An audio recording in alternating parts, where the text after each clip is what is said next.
एक बार की बात है। सभी पक्षी तालाब के किनारे खेल रहे थे। आप लोगों में से कोई मुझे बचाओ, मेरे पीछे कालू कावा पड़ा है। ये सुनकर सभी जानवर और पक्षी एक दूसरे का मुंह देखने लगे। उनमें से एक हंस बोला, अगर तुम्हारे पीछे कालू कावा पड़ा है तो तुम्हें इस जंगल से भाग जाना चाहिए, या हम लोगों से मदद मांगकर क्या फायदा। हाँ हाँ, अगर तुम्हें किसी पक्षी ने अपने घोंसले में रख भी लिया तो उसकी जान को खतरा है। कोई भी पक्षी उसकी मदद के लिए आगे नहीं आया और सभी ने उसे जाने को कहा। चिड़िया बिना बहस के वहां से चली गई। अगले दिन कालू वहां से गुजर रहा था। तभी उसकी नज़र एक अंडे पर पड़ी और वह उसकी तरफ चला गया। अगले पल मुनमुन चिड़िया अपने बेटे के साथ वहां पहुंच गई और अंडे को देखने लगी।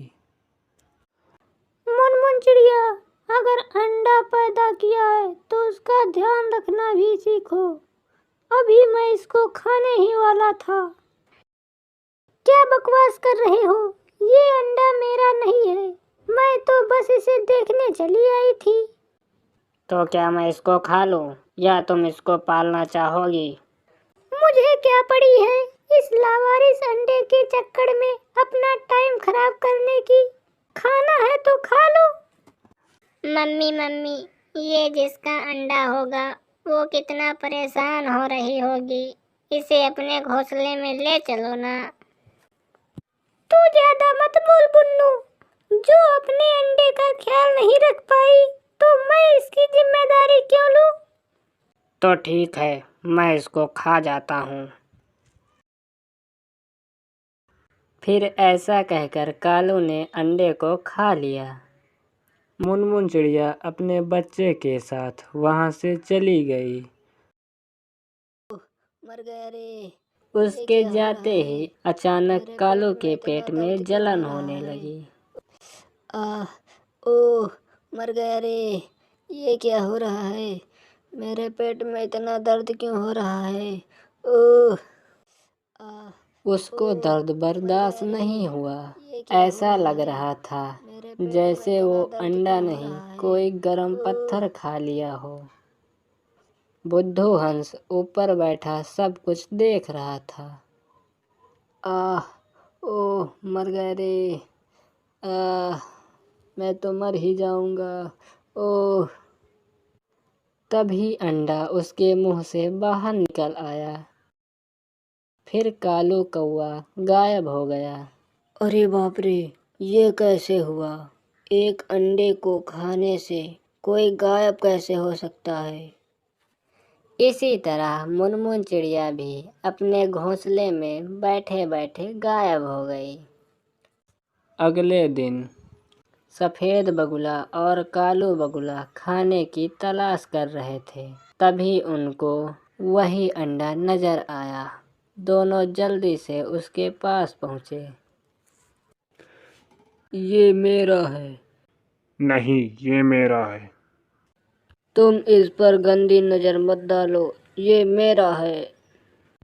तभी वहां टुनटुन चिड़िया आई और बोली, तुम इसको मत खाओ, ये अंडा मेरा है। अंडा पैदा किया है तो इसका ध्यान रखना चाहिए था। अब ये सिर्फ मेरा है, मेरा। इतना कहकर कालू बगुले ने अंडे को खा लिया। ओहो, अरे मर गया। मुझे लगता मैं मर ही जाऊंगा। ओह। चीखने चिल्लाने लगा। उसको देखकर सफेद बगुला डर गया। फिर अचानक उसके मुंह से अंडा बाहर निकल आया और कालू बगुला वहां से गायब हो गया। अरे बाप रे, ये क्या है? भूतिया अंडा, भागो। सफेद बगुला चीखते चिल्लाते हुए वहां से भाग गया। अब जंगल में सभी पक्षियों के साथ ऐसी ही घटना होने लगी। सभी पक्षी को वो अंडा नजर आता और वो गायब हो जाते। पक्षियों के राजा बाज ने जब यह देखा पक्षी गायब हो रहे हैं तो उन्होंने सभा बुलाई। तबलापुर जंगल में टुनटुन चिड़िया अपनी बेटी मुनमुन चिड़िया के साथ रहती थी। टुनटुन चिड़िया बहुत ही गरीब थी। वह मेहनत मजदूरी करके अपना घर चलाती थी। बारिश का मौसम आने वाला था। जंगल के सभी पक्षी अपने अपने घर की मरम्मत कर रहे थे। माँ, देखो ना, जंगल के सभी पक्षी अपने अपने घरों की मरम्मत कर रहे हैं। अपना भी घर तो टूट गया है, हमें भी अपने घर की मरम्मत करनी चाहिए। घर की मरम्मत कैसे करूं बेटी? हमारे पास खाने के लिए भी कुछ नहीं है। घर की मरम्मत के लिए बहुत सारे पैसे लगेंगे जो हमारे पास नहीं है। माँ, मैं तो कहती हूँ तुम मुखिया जी के पास कुछ पैसे उधार ले लो। हम लोग उसी से अपने घर की मरम्मत कर लेंगे और कुछ दिनों के बाद उन्हें पैसे वापस कर देंगे। तुम ठीक कह रही हो मुनमुन बेटी। मैं अभी जाकर मुखिया जी से कुछ पैसे उधार मांग लेती हूँ। अगर मिल जाएंगे तो अच्छा होगा।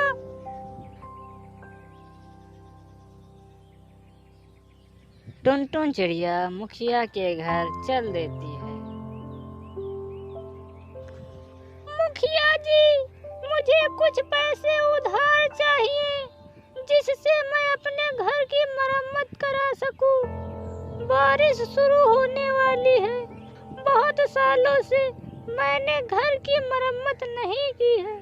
मेरे घर की छत टूट गई है। अगर बारिश होने लगी तो मेरे घर में पानी भर जाएगा। प्लीज मुखिया जी, मेरी मदद कीजिए। टुनटुन चिड़िया, तुम कोई चीज गिरवी रखकर पैसे ले सकती हो। पर मुखिया जी, मेरे पास तो गिरवी रखने के लिए कुछ नहीं है। पैसे मांगते हुए शर्म नहीं आती? चली आई पैसे उधार लेने। जैसे पैसे पेड़ पर उगते हैं, जो तोड़ कर दे दूं। चल भाग यहाँ से। टुनटुन चिड़िया चुपचाप वापस लौट आती है। माँ, मुखिया जी ने पैसे उधार दिए। फिर टुनटुन चिड़िया ने मुनमुन चिड़िया को सारी बात बताई। तभी जोर जोर से बारिश होने लगती है। फिर टुनटुन के घर की छत से पानी आने लगता है। यह देखकर मुनमुन चिड़िया अपनी माँ से कहती है, माँ, आप परेशान मत हो। मैं जंगल से कुछ लकड़ियाँ ले आती हूँ। इतना कहकर मुनमुन चिड़िया बारिश में जंगल की ओर निकल जाती है। लेकिन बहुत दूर तक चलने पर उसे कुछ नहीं मिलता। वह थक हार कर उदास होकर एक पेड़ पर बैठ जाती है। तभी वहाँ गुट्टरगू कबूतर आ जाता है। मुनमुन चिड़िया, तुम यहाँ उदास क्यों बैठी हो? क्या हुआ? गुट्टरगू अंकल, मेरे घर की छत टूट गई है। बारिश की वजह से मेरे घर में पानी भर जाता है। अब मैं क्या करूं? मेरी तो कुछ समझ में नहीं आ रहा। माँ भी बहुत परेशान है।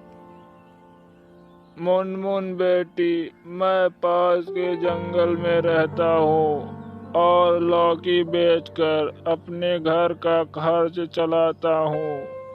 मेरे पास सूखी लौकी है और वो बहुत मजबूत है। तुम चाहो तो उससे अपना नया घर बना सकती हो। यह सुनकर मुनमुन चिड़िया खुश हो जाती है।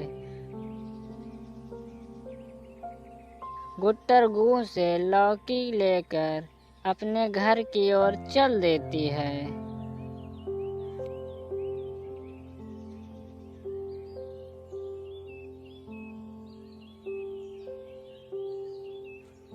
माँ देखो मैं क्या लेकर आई हूँ।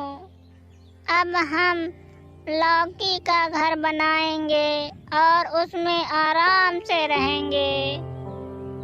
मुनमुन बेटी, तुमने ठीक किया। अब हम लौकी से अपना सुंदर घर बनाएंगे। फिर माँ बेटी मिलकर घर बनाने लग जाती हैं और थोड़ी देर में ही एक सुंदर घर बना देती हैं।